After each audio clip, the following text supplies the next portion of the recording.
Hello, everybody. My name is Deb Coviello. I work for the USWCA as the Curling News Coordinator, and I am so excited today to have a fabulous conversation with Jacquelyn Schmidt, who is the chairperson of the Communications Committee. So we're going to bring her story, her thoughts for you forward. So Jacquelyn, simply thank you for having a conversation with me now. I know it's going to be fantastic. Thank you, Deb. I'm so glad I was able to join you today. So for those people out there that really are not familiar with you, I was wondering if you could share a little bit about yourself personally, your curling career, and the work that you are doing on behalf of women in youth curling. Sure, would love to. My career started in 1992. A friend of mine and my sons, they played together on a baseball team, and baseball season ended, and she said, well, time to go curling. And I'm saying, curling, what's that? Oh, she said, we have an open house. Come on down and join me. You're going to love it. It's a great way to make the winter months in upstate New York go a little bit quicker. And I said, okay, I tried. I'll try it. And that was back in, like I said, 1992, and I've been curling ever since. And it's not a day go by that I don't regret trying it and taking it up as a sport for winter. So, and thank you for that. Now you are the chair of the Communications Committee. I'm curious about, what is it that you hope to accomplish through this committee for our community of women and youth curlers? Well, I like to think that being chair of the Communication Committee, I usually say, with real estate, it's location, location, location, but with us, it's communication, communication, communication. And what a wonderful way, like we are doing today, to keep in contact with our members via Zoom or any other type of virtual meeting, especially in this time of COVID. I'd like to also say that USWCA made history this year, and it happened on the 27th of September. We had our first virtual board of directors meeting. Unfortunately, we were not able to make it to Madison this year. So we brought Madison to our living rooms, if you will, or to our households. And it was wonderful. There was around 85 women that got together that morning to share their ideas and to share what's going on in their clubs, to report on what's happening in the curling world. And it was just wonderful. We couldn't have the closeness that we normally would person to person, but it felt just as close via Zoom. To piggyback onto that, I know as a newish representative to the USWCA that it is a well-oiled machine. Yes, we have fun offline, we enjoy curling together, but the process of the committees rolling up to the subcommittees and then ultimately to the work and the decision making we make to grow the sport for youth and women is absolutely amazing. And I can say it was done so professionally, and kudos to everybody, because it really is almost like a business, the business of curling. So absolutely, yes.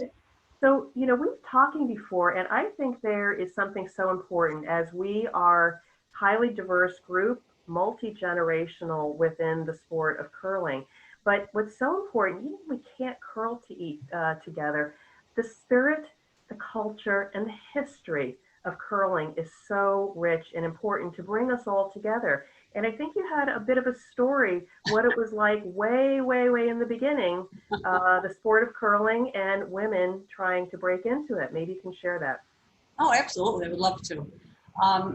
This happened in my club, and I might be a little sketchy with the specifics, but as it was told to me, women were not allowed to even enter the club. It was definitely a men's sport, a male sport.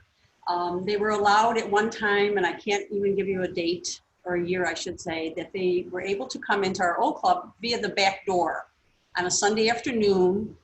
I think it was like 50 cents a game. One of the guys would let them in, and they were allowed to go on the ice.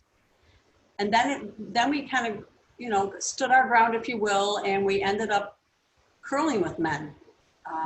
Strictly before, it was just women curling against women, and then we were allowed to curl with the men. Another thing I always hear about in our club, and I experienced it in our old club, Utica Curling Club, by the way, is the fact that there was a line on the tile in going into the bar area that women were not allowed to cross. And you think about something like that in this day and age. And I always like to think that, we've come a long way. We persevered, we stood our ground, if you will, and we just continue to grow and develop and nurture in that sport because that's what we wanted to do. We wanted to have our voice. What better way to do it other than, coming together as a group and being, uniformed in that manner.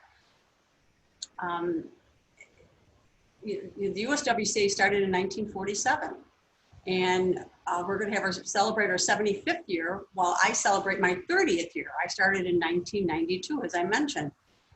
It's just a wonderful sport. It's just a great way to get together. And I think a lot of the newer curlers or younger curlers, if you will, don't realize that women really had to kind of, I wouldn't say claw their way in, but they had to stand their ground and tell the men that we want to curl and this is what we want to do.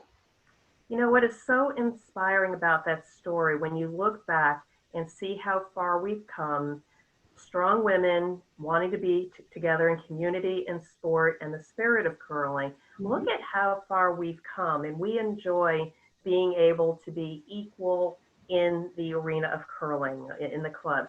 Now think about bringing in our newer and younger members, and think about how far we can go in the future.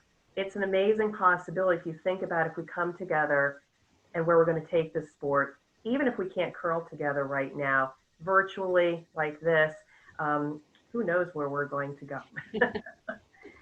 I know this opens a whole bunch of possibilities.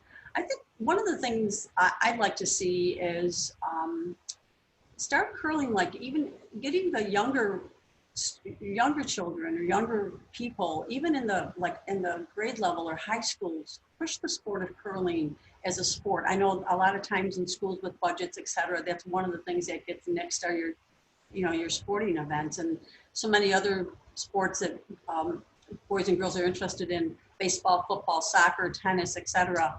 I don't know if they would embrace curling, but it would be a start, and it would be something that would be beneficial for the community as a whole. I mean, it's just a great way to meet people and stay in contact with people, reaching out to the community members and see if they want to get on board with something like that. I think that would be wonderful. Start them at an earlier age instead of trying to get people involved later on, and then their lives get busy because they're bringing their children to different sports. And I so know that. So I mean, that is amazing advice. And I think, as a communications chair, as a member of the leadership committee, putting that message out there that, we can start bringing in the next generation of curlers to grow the sport, male or female. I think it's such a noble cause. So any other thoughts for people that are listening, reading, or watching this that we can do now to support the vision, mission for USWCA and what we stand for?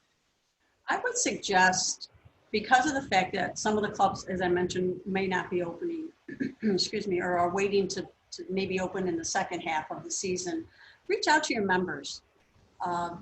Zoom is a great way to do it. A phone call, that's always an option. Just stay in touch. Let them know that even though we may not see them on the ice, we're always thinking about them, especially our older members too, because a lot of them may not want to come back and take that chance to be on that ice this year at least, or this season, and look forward to next season. But I think if you just keep in contact with them, keep nurturing and promote the sport of curling and the spirit of curling, especially with everything that's going on in this day and age. All right, Jacquelyn, that is beautiful advice.